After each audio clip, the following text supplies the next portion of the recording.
Teheraanis on tuled ametlikult kustunud. Pärast eilsest rünnakut Iraani sõjalistele sihtmärkidele on Iraani pealinn just praegu vajunud katastroofilisse pimedusse.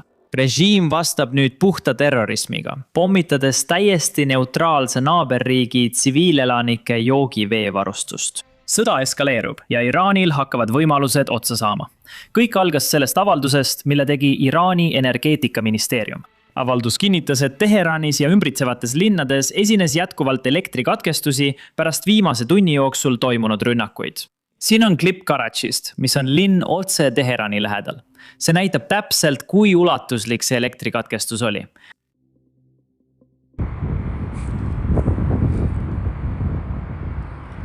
Kui see oleks olnud USA või Iisraeli rünnak energiarajatiste vastu, oleks see olnud suur eskalatsioon. Kuid alguses andis Iraani riigimeedia välja ummäärase avalduse. Näed ütlesid, et pärast rünnakuid Teherani vastu kogevad mõned piirkonnad elektrikatkestusi. Põhjus, miks ma ütlen, et see oli ummäärane avaldus, on see, et kui Iraani elektrijaamadele oleks olnud otsene rünnak, oleks Iraani riigimeedia seda otse välja öelnud. Aga nad ei öelnud. See ajas mind veidi segadusse. Aga hiljem andsid nad rohkem üksikasju ja see selgitas täpselt, mis juhtus.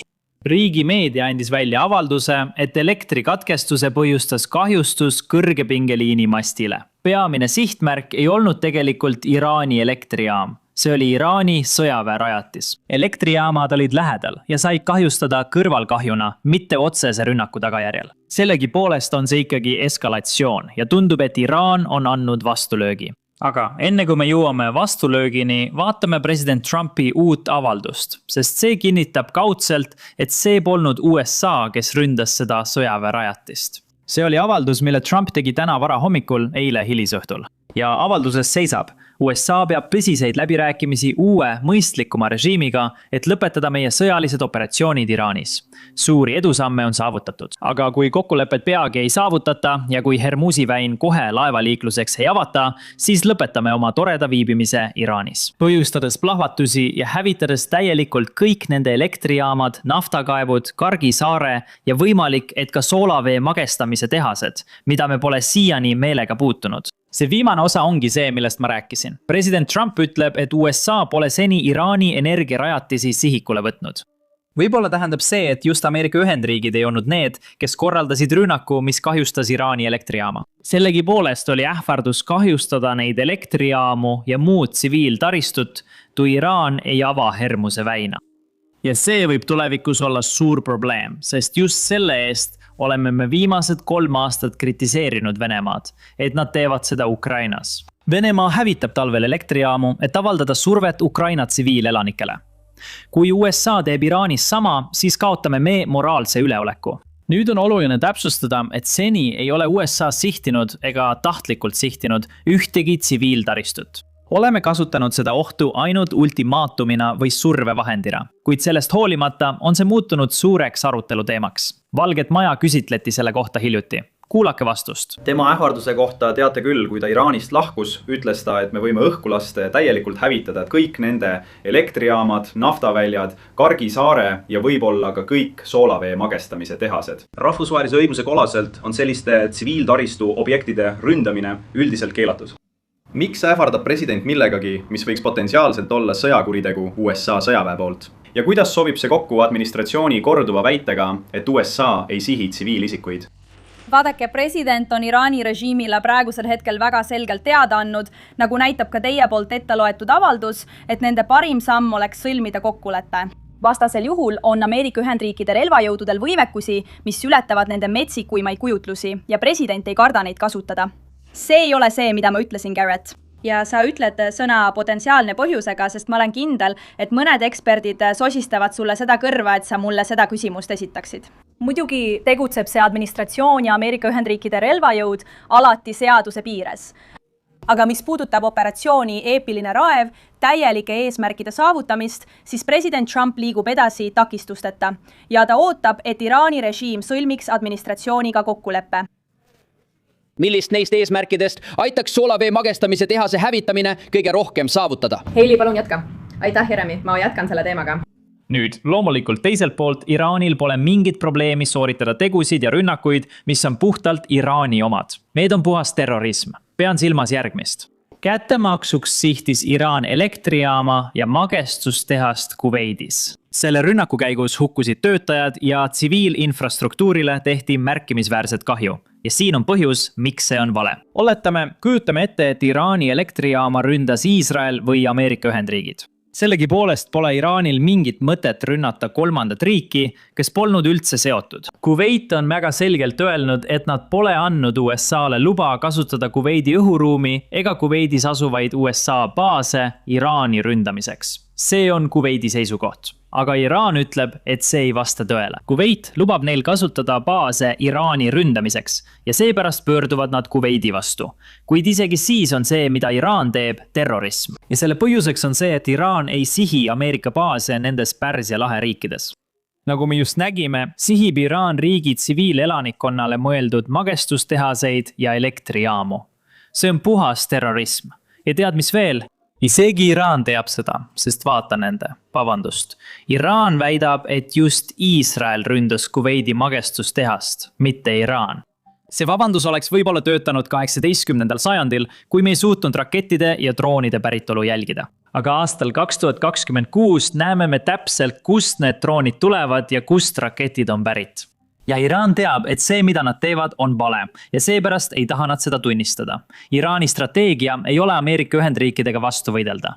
Nende kogu strateegia on tagada, et maailm tunneks valu, et süütud tsiviilisikud Pärsia lahe riikides ja üle kogu maailma kannataksid ja sureksid, sest Iraani režiim teab, et see on ainus viis nende ellujäämiseks. Nad ei taha võimust loobuda ja neid ei huvita, kui palju süütuid elusid kaotatakse nende ellujäämise nimel. Siis on meil veel üks näide režiimi võimust kinnihoidmisest. Interneti katkestamine Iraanis.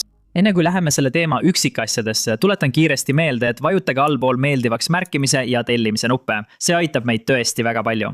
Nüüd räägime sellest, mis toimub Iraanis. Iraan on riik, kus elab 92 miljonit inimest. Ja nüüd on möödunud juba üle 30 päeva, üle 700 tunni, mil 99,9% inimestest. 99,9% iraanlastest pole mingit internetiühendust. Siin on rohkem üksikasju. Iisraeli ametnikud löövad häirekella Iraanis kestva internetikatkestuse pärast, mis on nüüdseks kestnud üle 700 tunni.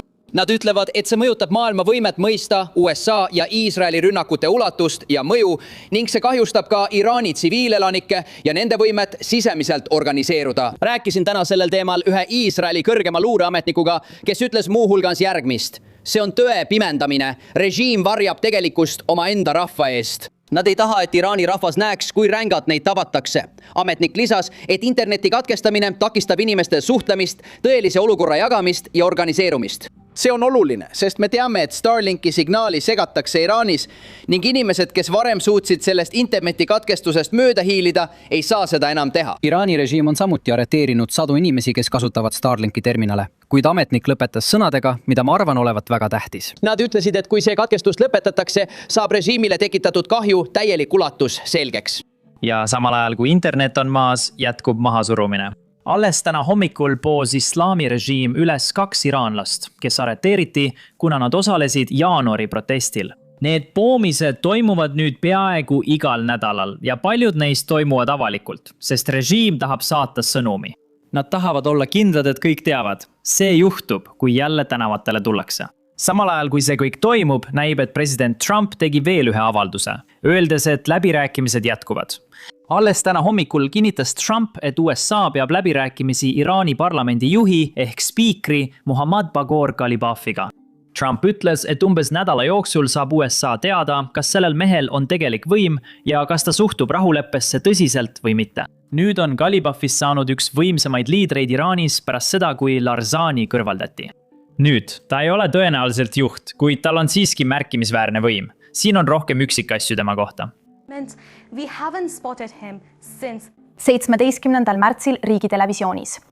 Kuid tema konto X-is on olnud aktiivne. Tal on ka IRGC taust ning ta osales Iraani-Iraagi sõjas 80-ndatel. Ja mis puudutab tema populaarsust, siis ta on kandideerinud 4 korda presidendiks, kuid iga kord ebaõnnestunud.